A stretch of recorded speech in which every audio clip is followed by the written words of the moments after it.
I'm Chloe Carter, and 6 weeks ago, I was just an ordinary piano teacher scraping by to pay rent on a cramped apartment.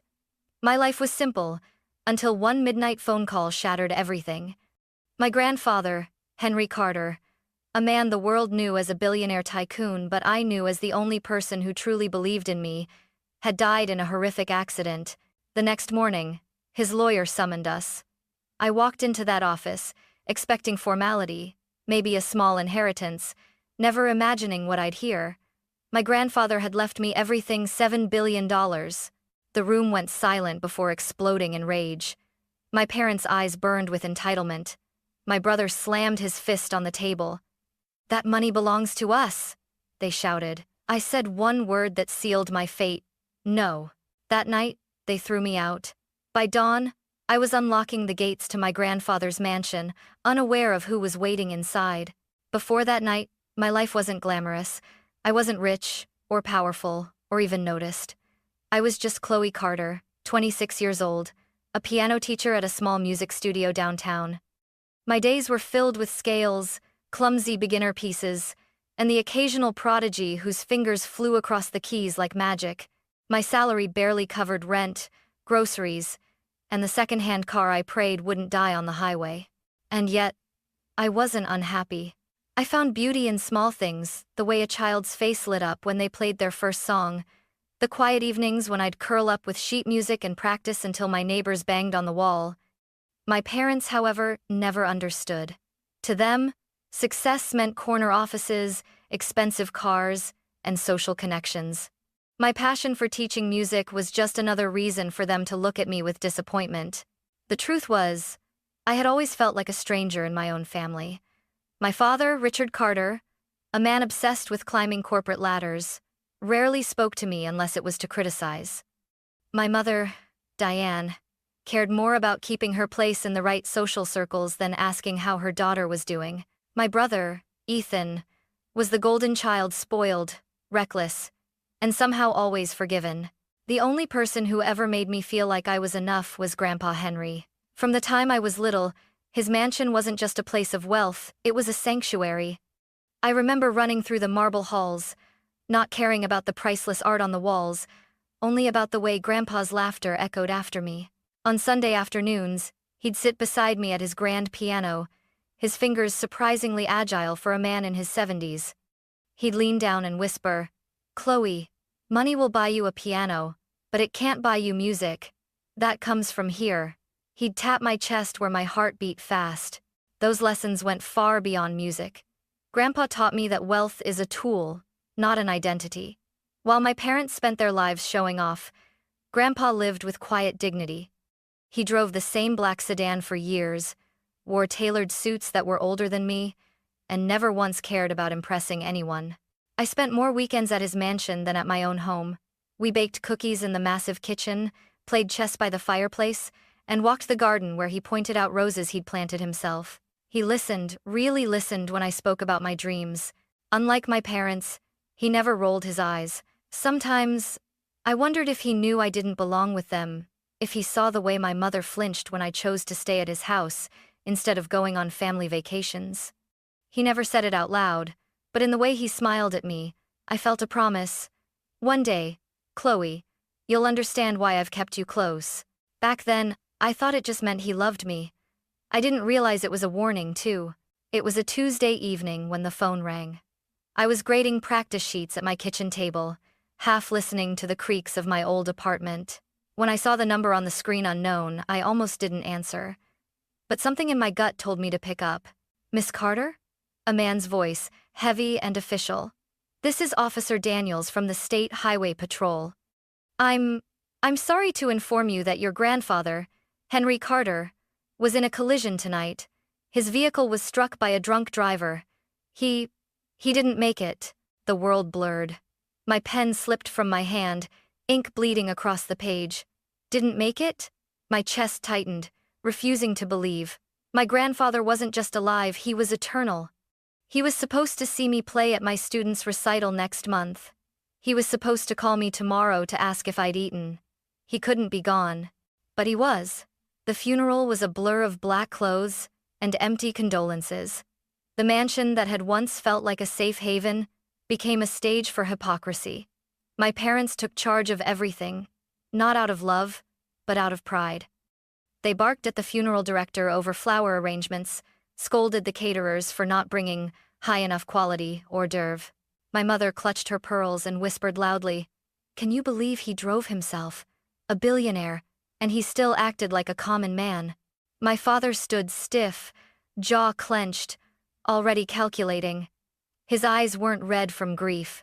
They were sharp, restless, as if he was doing math in his head: assets, accounts, stock holdings. And then there was Ethan. My brother leaned against a marble column, scrolling through his phone, sighing as if the whole event was an inconvenience. When I asked him if he was okay, he shrugged. "I'll be better once we know what we're getting." I wanted to scream. How could they stand in the same room where Grandpa's life was being honored and talk about money? I stood near the casket, staring at his peaceful face. He looked almost asleep, his hands folded neatly over his chest. I whispered so no one else could hear, "I'll make you proud, Grandpa. I promise." But as I glanced around, I realized I was the only one who felt that way. My aunt and uncle, people who hadn't visited in years, wept loudly for the cameras, and then stopped once the photographers packed up. My parents posed for sympathy, but their smiles flickered whenever someone mentioned Grandpa's fortune. When the service ended, I lingered, not wanting to leave him behind. That house, that garden, that piano, they were all haunted now, and I was suddenly very aware I was alone. 2 weeks later, the call came from Michael Turner, my grandfather's lawyer. His voice was calm but firm. "Chloe, your grandfather's will is ready to be read. He requested your presence and the presence of your immediate family tomorrow morning, 9 a.m., at my office." Something in his tone made my stomach twist. I didn't know it yet, but that meeting would change everything. The next morning, I stood outside the office of Michael Turner, my grandfather's lawyer.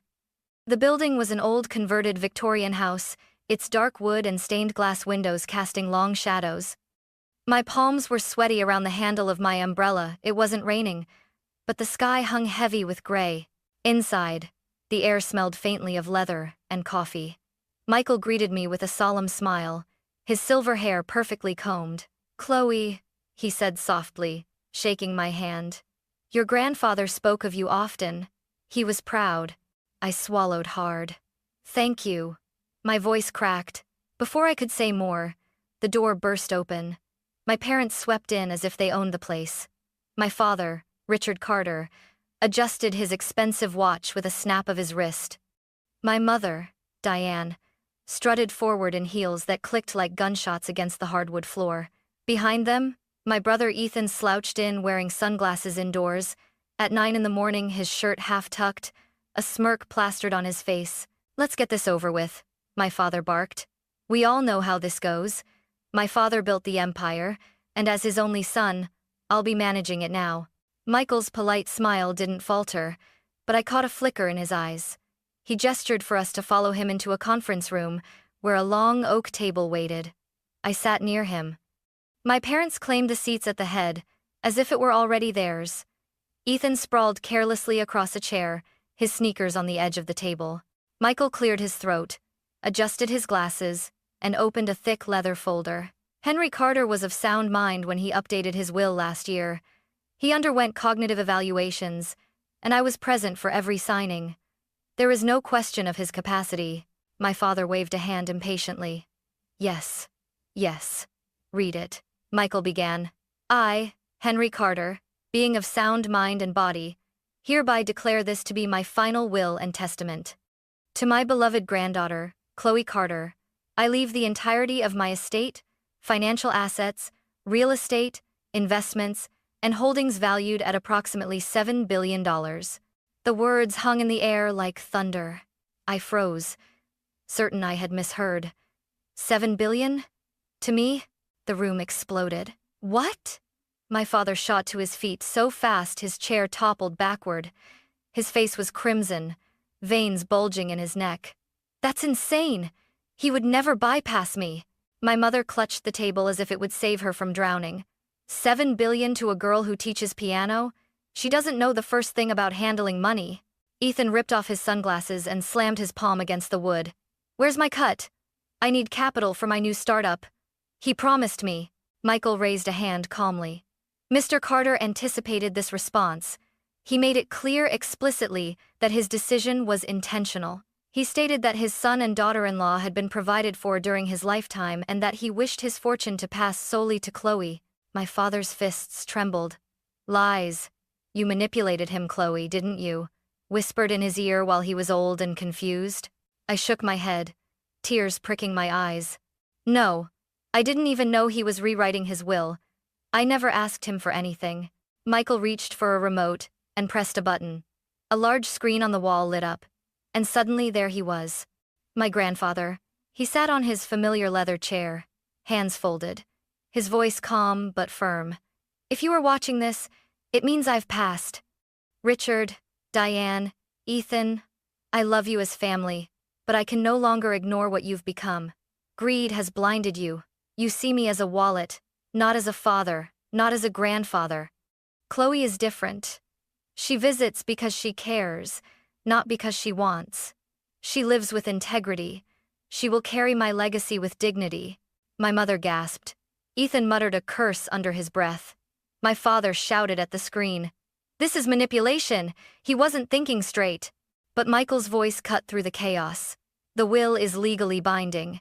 Contesting it will be expensive, and given the documentation, nearly impossible. The fury in my father's eyes as he turned to me was enough to chill my blood. This isn't over, Chloe. You think you can defy us? You'll regret it. I sat frozen, my grandfather's words still echoing in my ears. She will carry my legacy with dignity. At that moment, I realized the fortune wasn't just money. It was a weight, a test, a responsibility, and my family would do everything in their power to take it from me. That evening, my phone buzzed with a text from my father. Come home, 6 o'clock. We'll settle this as a family. There was no question mark, no request. It was an order. I almost didn't go. My chest tightened at the thought of walking back into that house. But a part of me hoped stupidly that maybe they just needed time to calm down. Maybe grief had twisted their words at the lawyer's office. I was wrong. When I arrived, the house was eerily quiet. The living room, usually reserved for my mother's cocktail parties, looked like a boardroom. My father stood by the fireplace, a tumbler of scotch in hand. My mother perched on the edge of a designer chair, her eyes cold and sharp. Ethan sprawled across the sofa, laptop open, typing furiously. Sit, my father commanded. I obeyed, my fingers clenched in my lap. My father's voice was steady, but I could hear the rage simmering beneath. You know what you need to do, Chloe. Sign the estate over to me. I'll manage it properly. You'll receive a generous allowance, 10%. More money than you'll ever need. 10%? I echoed, my voice trembling. That's over $700 million. My mother cut in smoothly. Enough to buy a mansion, enough to live like a queen. You don't need responsibility. Leave that to your father. Ethan slammed his laptop shut. 700 million is plenty.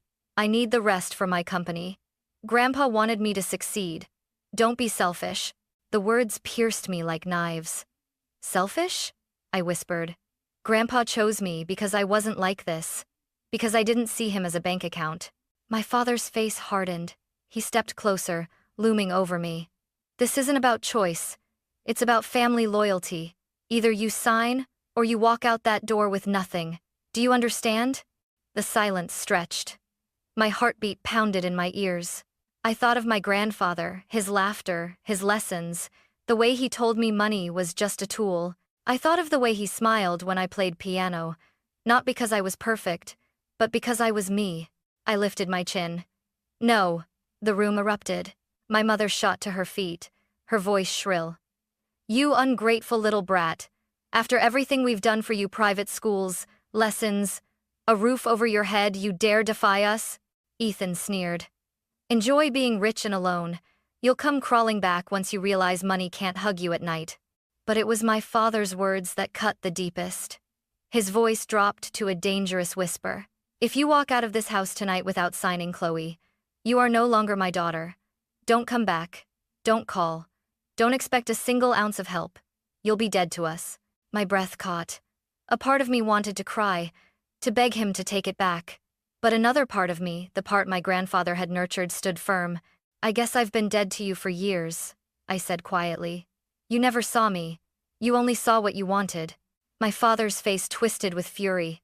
He grabbed my arm, yanking me toward the front door. My mother followed, shouting orders like a general. "Pack a bag. 30 minutes. After that, the locks will be changed." I stumbled into my childhood bedroom, the walls still lined with old recital trophies and faded posters. My hands shook as I stuffed clothes into a duffel. I grabbed my passport, my grandmother's quilt, the photo of Grandpa and me at the piano.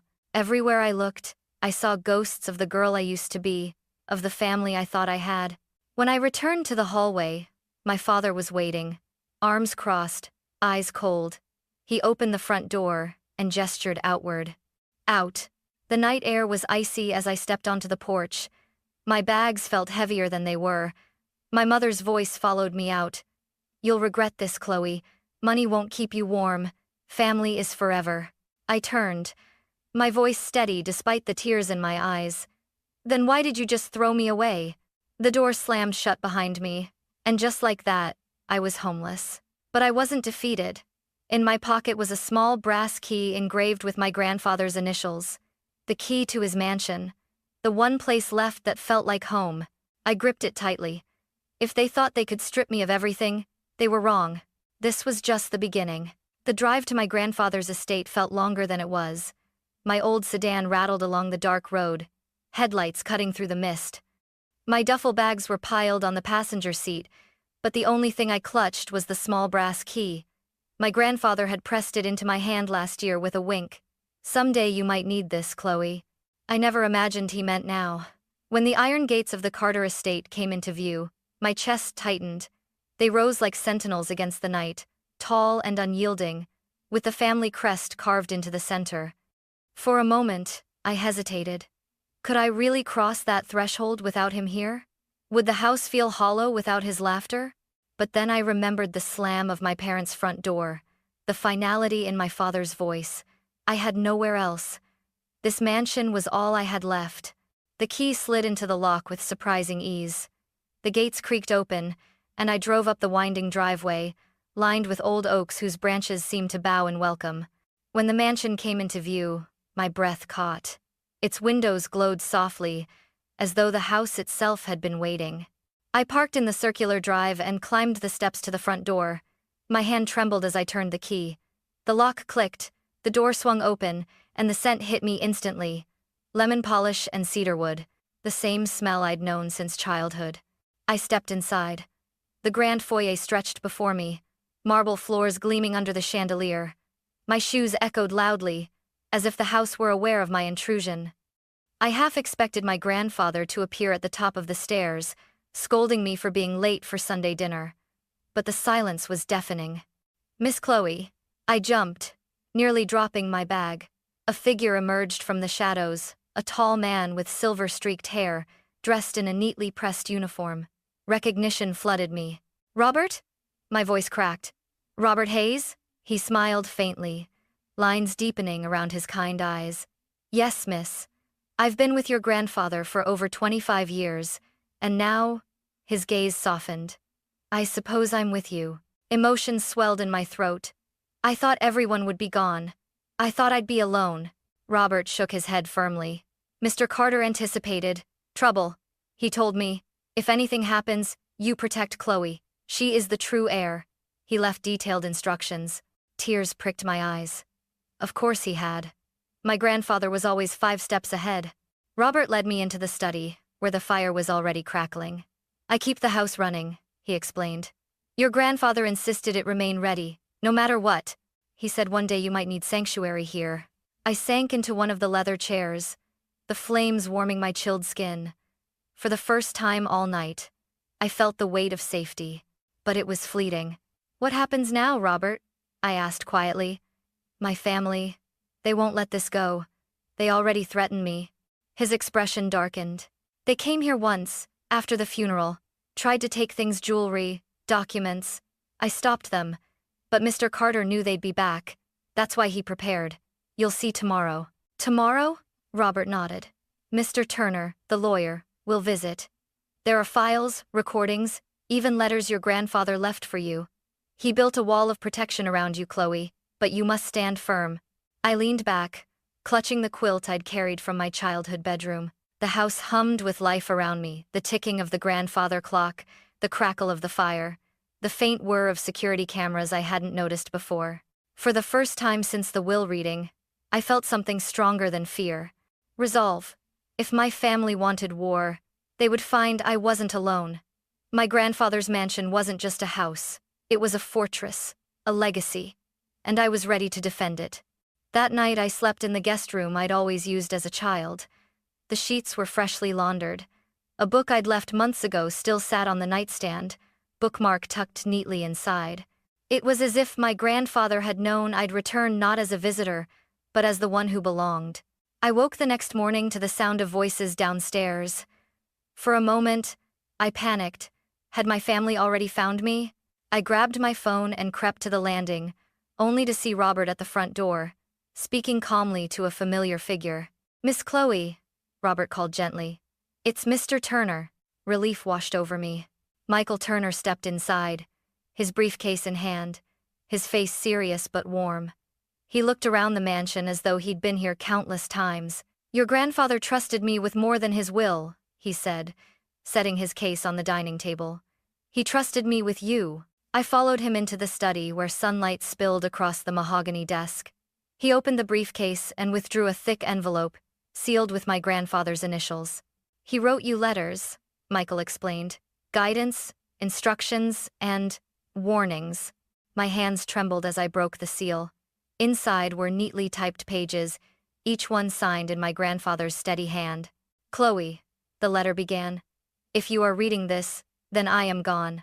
I know your father and mother will come for you. Do not give in. I have prepared for this moment."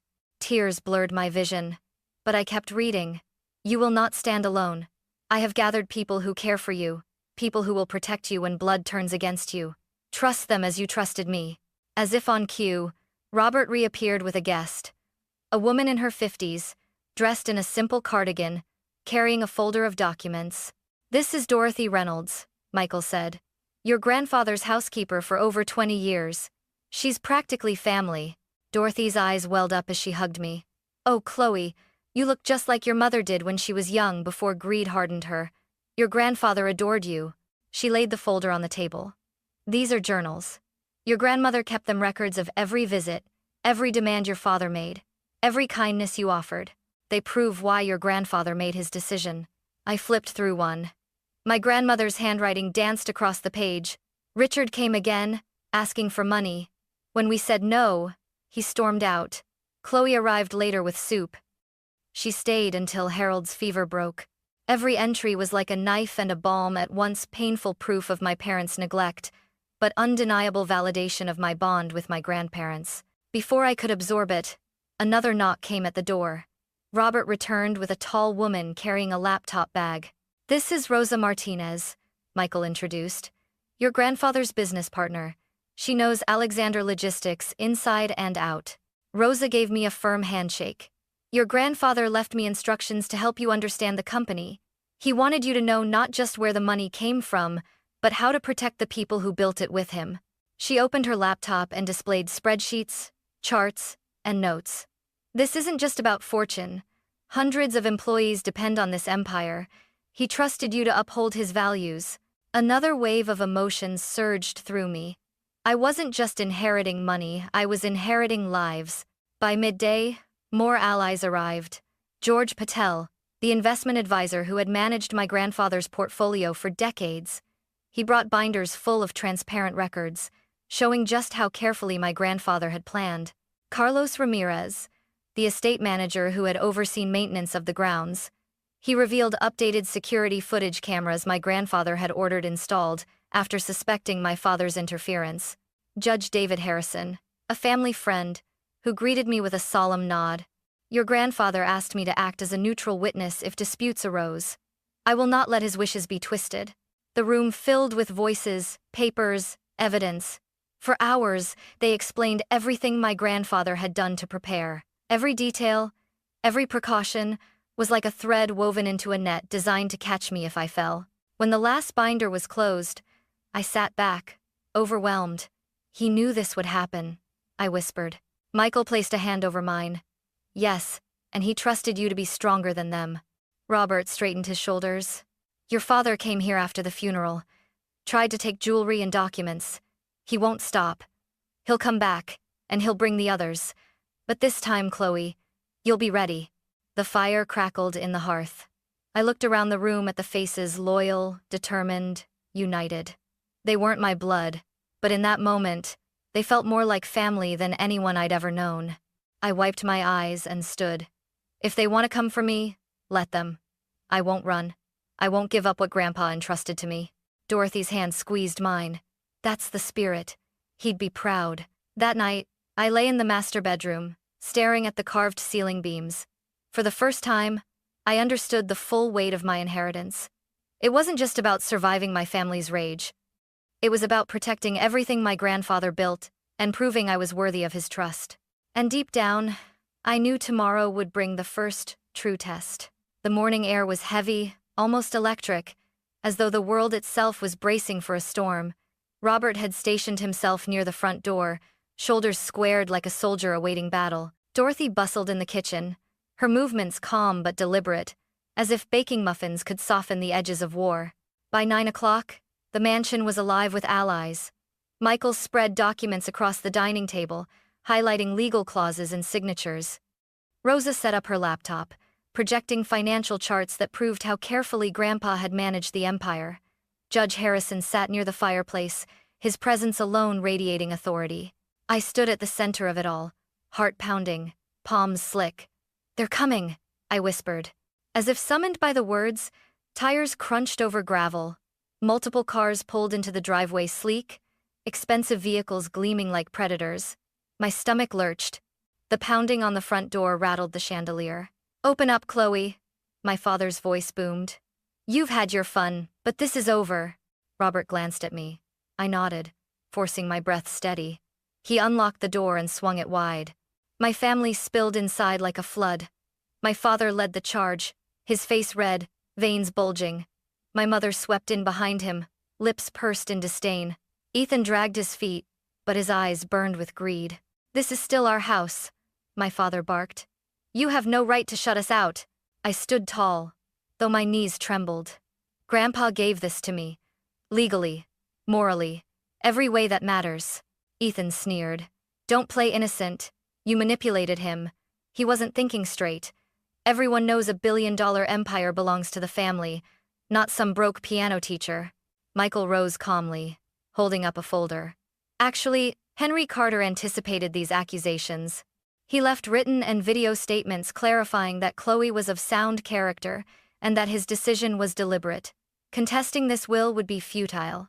My father snatched the folder, flipping pages furiously. "Fabricated," he spat. "You think a judge will take this over the word of his own son?" "Depends on which judge," a deep voice interrupted. All eyes turned as Judge Harrison stepped forward. "And, unfortunately for you, Richard, I am one of them. Your father asked me personally to oversee any disputes. These documents, this evidence, it's airtight. You won't win." The color drained from my father's face, but rage quickly replaced fear. He jabbed a finger at me. "Ungrateful brat, you're tearing this family apart." I swallowed hard, my voice trembling but firm. "No. You did that long ago when you chose money over love." My mother's composure cracked, her voice rising shrill. "After everything we gave you, private school, lessons, vacations, you repay us like this? $7 billion belongs to the Carters, not to you alone." Dorothy emerged quietly from the side, holding a small box. "Actually, Mrs. Carter, your daughter belongs here more than anyone. These are journals your mother-in-law kept. Every visit, every demand, every kindness. They prove exactly why Henry made his choice." My mother froze as Dorothy handed the box to Michael. He pulled out a page and read aloud. "Richard demanded money again. When we refused, he shouted that we were stingy. Chloe came later with soup, and stayed until Harold's fever broke. The room was silent, except for the crackling fire. Ethan suddenly lunged forward, slamming his hands on the table. Enough! We don't care about your stupid journals. Chloe, just sign the transfer. I need capital for my new platform. Grandpa would have wanted me to succeed. Rosa's voice cut sharp as glass. He already gave you chances, Ethan. Multiple failed ventures, each one burning through money. Your grandfather refused for a reason because you never earned it. Ethan's face turned crimson. He turned on me. You think you're better than me? You'll choke under this pressure. You'll come begging for help. I stood straighter, fire rising in my chest. No, Ethan. For the first time, I'm not the one begging. My father exploded, sweeping documents off the table, scattering them across the floor. This is garbage. None of this changes the truth. This fortune is mine by right. By right? Judge Harrison thundered. Your father's will is law. You have no claim, Richard. None. And then, as if fate wanted the final word, Robert stepped forward holding a USB drive. Mr. Carter had me install new security cameras last year. They recorded something you should see. Michael plugged it into Rosa's laptop. Footage flickered to life on the screen. My father, mother, and Ethan, rifling through drawers in the mansion days after the funeral, stuffing jewelry and documents into bags. My mother gasped. That's taken out of context. The police chief, who had slipped in quietly through the back, stepped forward now, arms crossed. Context won't matter in court. Theft is theft. You're one step away from handcuffs. For the first time, my father faltered. His bluster shrank, shoulders sagging. My mother's hands shook. Ethan cursed under his breath, backing away from the screen. I seized the moment, my voice cutting through the chaos. I'm done being afraid of you. Grandpa trusted me. You can threaten, scream, steal, but you'll never take his legacy. Not from me. Silence. Then my father's voice, broken and venomous. If you walk this path, Chloe, you are no longer part of this family. I met his eyes, steady. You made that choice the moment you tried to destroy me. The mansion seemed to exhale as they turned, one by one, and stormed out. Their footsteps echoed down the marble hall, doors slamming, engines roaring as their cars disappeared down the drive. I stood frozen, chest heaving. My knees threatened to give out. But then I felt a hand on my shoulder, Michael's calm, steady grip. You did it, he murmured. You stood your ground. For the first time, I believed him. The house was quiet after they left, eerily quiet. No shouting, no threats, no footsteps pounding through the halls. Just the steady tick of the grandfather clock and the crackle of the fire. I stood in the silence, staring at the door that had just closed behind my family. For a moment, I didn't feel victorious. I felt hollow. My chest ached, as though someone had scooped out the last fragile piece of hope I'd had for reconciliation. But then I thought of Grandpa. I could almost hear his voice in my ear. Stand your ground, Chloe. Dignity can't be stolen unless you give it away. And I realized I hadn't given it away. The days that followed blurred into a whirlwind of paperwork, meetings, and decisions. Michael guided me through every legal document. Rosa walked me through the company's operations. George explained investments. Dorothy kept the house running. And Robert never left my side. For the first time in my life, I wasn't the overlooked daughter, the invisible sibling. I was the one everyone turned to, the one entrusted with a legacy that stretched far beyond money. Still, it wasn't easy. My phone buzzed constantly with calls and messages from my parents and Ethan. Some were threats, "We'll sue you until you're broke." Some were manipulative, "We're still family, Chloe. Surely, you'll share." And some were dripping with false sweetness. "Think about how much we've sacrificed for you." I didn't answer. I had nothing left to say. Instead, I poured myself into what mattered, honoring Grandpa. 3 months later, the Henry Carter Foundation for Education and Community was launched. We dedicated $2 billion to scholarships, schools, and local programs. I stood on stage at the opening ceremony, the foundation's banner fluttering behind me, my hands trembling as I adjusted the microphone. "This isn't just money," I said, scanning the crowd of students, teachers, and community members. "It's a legacy. My grandfather believed in integrity, in hard work, in giving opportunities to those who need them most. Today, we carry that forward. Applause filled the air, and for once, I didn't shrink from it. Life at the mansion slowly transformed. The halls that once echoed with loneliness now buzzed with warmth. On Sundays, I hosted dinners, not with my blood relatives, but with the people Grandpa had trusted. Michael, Rosa, Dorothy, Robert, even some of the company employees and their families. We sat around the long oak table, laughing, sharing stories, passing dishes like an actual family. Dorothy teased me for still burning the dinner rolls. Rosa taught me to make empanadas. Robert told old stories about Grandpa's stubbornness. And Michael, to everyone's shock, could play a surprisingly good piano piece. It was messy, loud, imperfect. And it was mine. One crisp autumn morning, I drove to the cemetery alone. The leaves had turned gold, carpeting the ground in warmth.